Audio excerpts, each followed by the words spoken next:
they sent out some nice Valentine's Day cards to the owners. Really putting pressure on them, guys. Good job. I have a question for some fans. If you are a new fan, let's put the old guard to the side. The 46,000 slows, let's just put them to the side.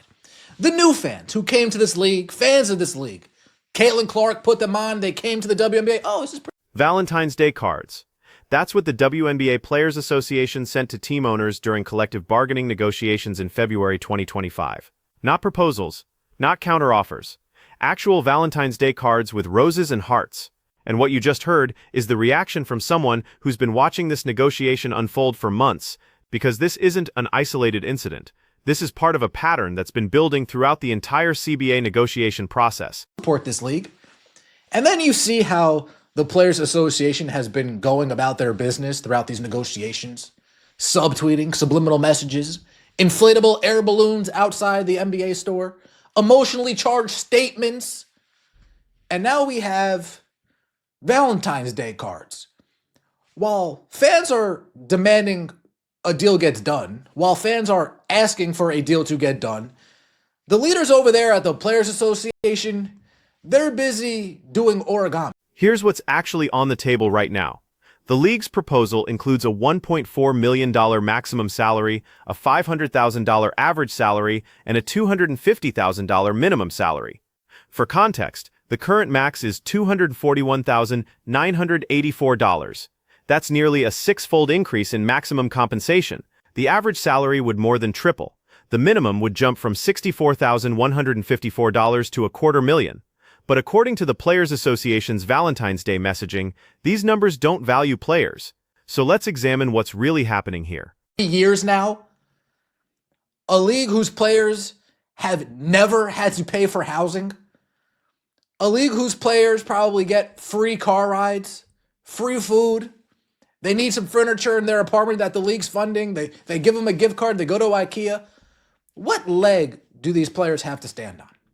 Since 2008, they haven't had 1 million viewed game until Caitlin Clark shows up. What league do they have to stand on? Reportedly losing $50 million a year? The WNBA has been operating at a reported loss of $50 million annually. That's not speculation. That's the financial reality the league has been dealing with year after year. From 2008 until Caitlin Clark's debut in 2024, the league didn't have a single game reach 1 million viewers. Not one. For 16 years, the product struggled to find a mainstream audience. The NBA has been subsidizing operations, covering housing costs, providing meal stipends, furniture allowances, transportation. Players haven't had to worry about basic living expenses because the league absorbed those costs despite losing money every single season.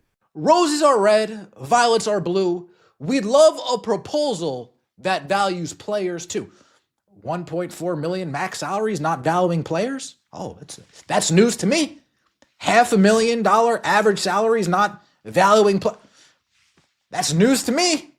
$250,000 for the minimum salary is not valuing play. That's news to me. All of this is news to me. More. This situationship has gone on for too long. If you guys think this situationship has gone on for too long.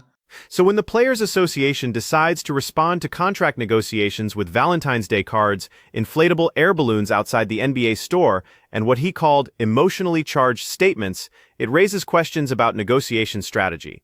Nneka Ogwumike, Brianna Stewart, Nafisa Collier, these are the player representatives leading these tactics. Taryn Dames, the executive director who graduated from Harvard, is the one coordinating this approach. And the public response you're seeing isn't from casual observers. These are people who followed Caitlin Clark into the WNBA, became fans of the league, and are now watching how the Players Association conducts business. Instead of negotiating, instead of coming up with ideas to present to the owners, you guys are playing arts and crafts on Valentine's Day. Do you really think the public is going to get behind this? Do you really think people with brains in between their ears that aren't part of the old 46,000 are going to get behind this and say, you know what? Look at all the players. Look at all that they're doing. You got to support the players. I mean, look at how they're behaving. They're so professional. This situationship has gone on for too long. I think the owners would agree. This has gone on for far too long. We want to make some money. The owners have been negotiating quietly. They've submitted multiple proposals. They've increased their offers substantially from previous CBA terms, and according to reports, they've been the only party negotiating in good faith, while the Players Association has taken negotiations to social media. Instagram posts, TikTok videos, Twitter threads, all while formal negotiations are supposed to be happening behind closed doors. The contrast is striking. On one side, you have business owners who've been funding a league that loses tens of millions annually. On the other side, you have players who've never had to worry about profitability, posting Valentine's Day cards as negotiation tactics. In the comment section below, I want to see how creative we get. Roses are red, violets are blue. Y'all miss way too many layups and you play like poo. Not bad. Roses are red, violets are blue. Stop your complaining and whining. All I hear is boo-hoo, boo-hoo. How sad is this? This is embarrassing. Seriously.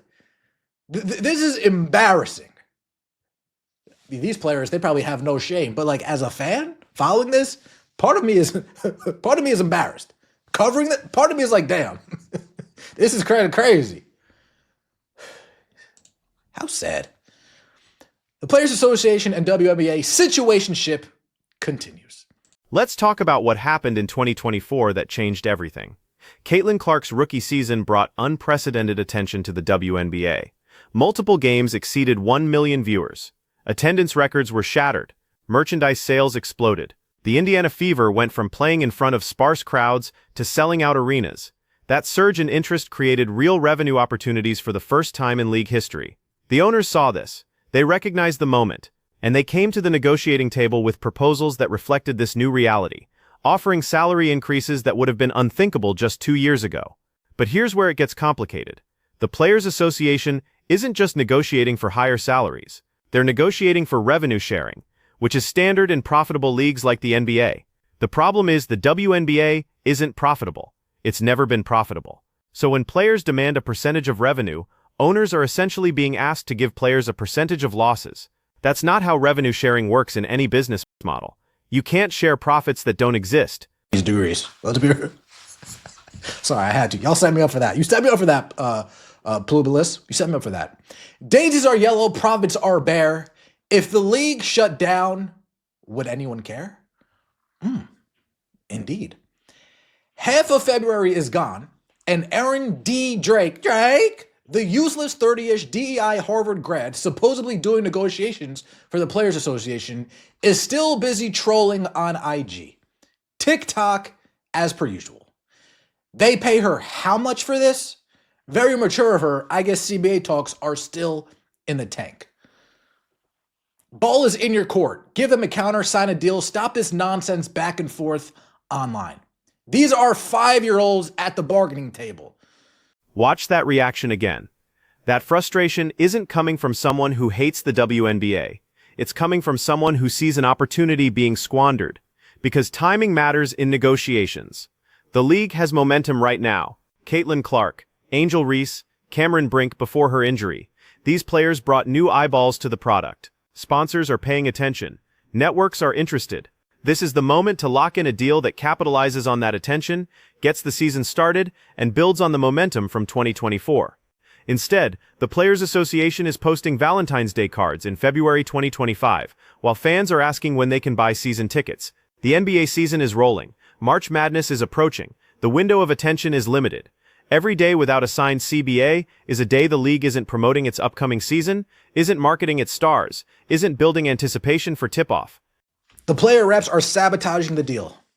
I'm actually so tired of this petty ish from the players. LMAO.